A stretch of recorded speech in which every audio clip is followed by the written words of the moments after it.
Hello students, welcome to Jules classes. Today I am going to start new chapter of physics class 9th, chapter 9, force and laws of motion, video part 1. And today's topics are force and its effects and types of forces. You have already learned about force and its effect in class 8th. Now in class 9th we again revise force and its effect, and we shall learn more about force and laws of motion. So what is force? 8th class में हमने पढ़ा था any push or pull on an object is known as force, but in 9th class इसकी definition जो है वो है any push or pull which can change the state of rest or of motion और direction of motion of the body is known as force. Means कोई भी force और पुल कोई भी पुश और पुल लगाने से अगर ऑब्जेक्ट कोई रेस्ट में आ जाता है या रेस्ट से अपनी मोशन में आ जाता है या फिर मोशन से रेस्ट में आ जाता है या फिर वो अपनी मोशन की डायरेक्शन चेंज कर लेता है, उसे हम कहते हैं force. Effects of force. First, when force changes the state of rest of a body.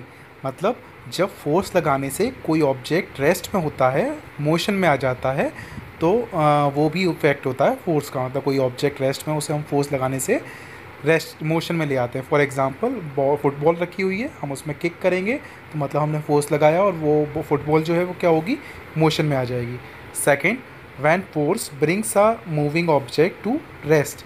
Means force लगाने से कोई मूव करते हुए ऑब्जेक्ट को हम रेस्ट में लाते हैं तो वो भी इसका इफेक्ट होता है. Next, when force changes the speed and direction of a motion of a body. तो फोर्स से हम क्या कर सकते हैं, किसी भी ऑब्जेक्ट की स्पीड और डायरेक्शन को भी चेंज कर सकते हैं. फॉर एग्जांपल फुटबॉल किसी स्पीड से आपकी तरफ आ रही है, आपने उस पर किक करने से क्या करा, उसकी स्पीड को भी चेंज कर दिया और उसकी डायरेक्शन को भी चेंज कर दिया.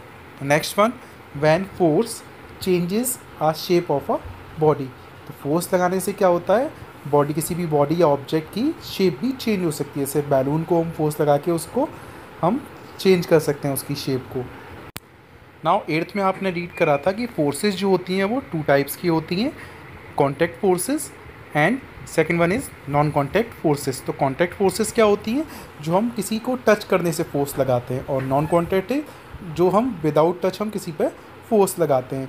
तो उसमें डिफरेंट टाइप्स थी फोर्सेस की, बट अब 9th क्लास में हम पढ़ेंगे forces are mainly of 2 types. First is balanced force, second one is unbalanced force. Now what are balanced forces. तो बैलेंस्ड फोर्सेस क्या होती हैं, तो आप नेम से ही समझ गए. बैलेंस्ड मतलब बैलेंस होके, मतलब एक बराबर. तो if the resultant of applied force is equal to 0 और if the resultant of all the forces is equal to 0, it is called balanced forces. Means किसी भी ऑब्जेक्ट पे जो जितनी भी फोर्सेस लग रही हैं उनका जो रिजल्टेंट होता है, उनका जो सम होता है वो 0 आता है या 0 के इक्वल होता है, उसे हम कहते हैं balanced forces. For example in the tug of war game. Means tug of war, जो रस्सी एक दूसरे को, 2 टीम जो होती है रस्सी को एक तरफ अपनी तरफ खींचती हैं, उसे हम कहते हैं टग ऑफ वॉर. तो टग ऑफ वॉर गेम में अगर both the team applied similar magnitude of forces in opposite direction, rope does not move in either side. Means अगर दोनों ही टीम अपनी तरफ सेम अमाउंट में फोर्स लगा रही हैं तो क्या होगा, वो जो रोप रस्सी होती है वो किसी भी साइड मूव नहीं करेगी. तो this happens because the balance force in which resultant of applied force become 0. तो मीन्स वहाँ क्या है, वो एग्जांपल है बैलेंस्ड फोर्स का. अगर कोई भी एक तरफ से टीम ज़्यादा फोर्स लगा देगी तो वो अनबैलेंस्ड फोर्स का एग्जांपल हो जाएगा. So now balanced forces do not cause any change of state of an object. Balance forces are equal in magnitude and opposite in direction. Means balance force की वजह से किसी भी ऑब्जेक्ट की state में कोई चेंज नहीं आता है. मतलब अगर ऑब्जेक्ट कोई रखा हुआ है, अगर दोनों तरफ से हम सेम अपोजिट फोर्स लगाएंगे सेम मैग्नीट्यूड की, तो ऑब्जेक्ट किसी भी डायरेक्शन में मूव नहीं करेगा. तो balance forces can change the shape and size of the object, but balance force जो होती है वो किसी भी ऑब्जेक्ट की शेप को और साइज़ को चेंज कर सकती है. फॉर एग्जांपल हम बैलून को कंप्रेस करते हैं तो क्या करते हैं, दोनों तरफ से अपोजिट फोर्स लगाते हैं, तो वो बैलेंस भी लगाएंगे तब भी वो कंप्रेस हो सकता है, थोड़ा बहुत अनबैलेंस भी होगा तब भी वो कंप्रेस हो सकता है, मतलब उसका साइज़ भी चेंज हो सकता है. And second, unbalanced forces. तो if the resultant of applied force are greater than zero the forces are called unbalanced force.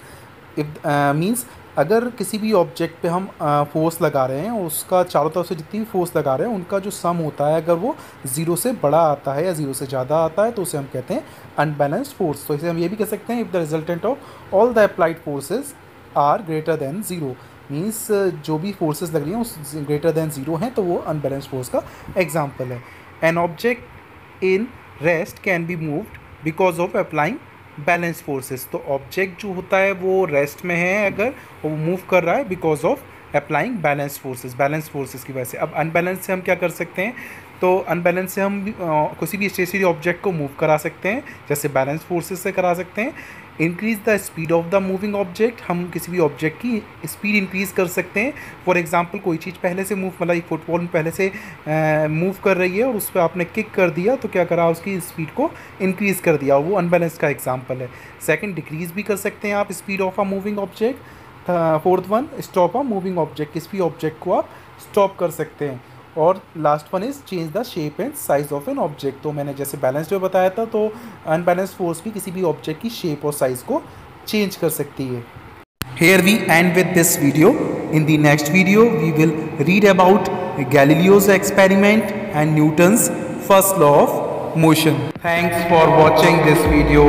Please hit like and share this video and don't forget to subscribe my YouTube channel Jules Classes by Gaurav Sir. Thank you so much.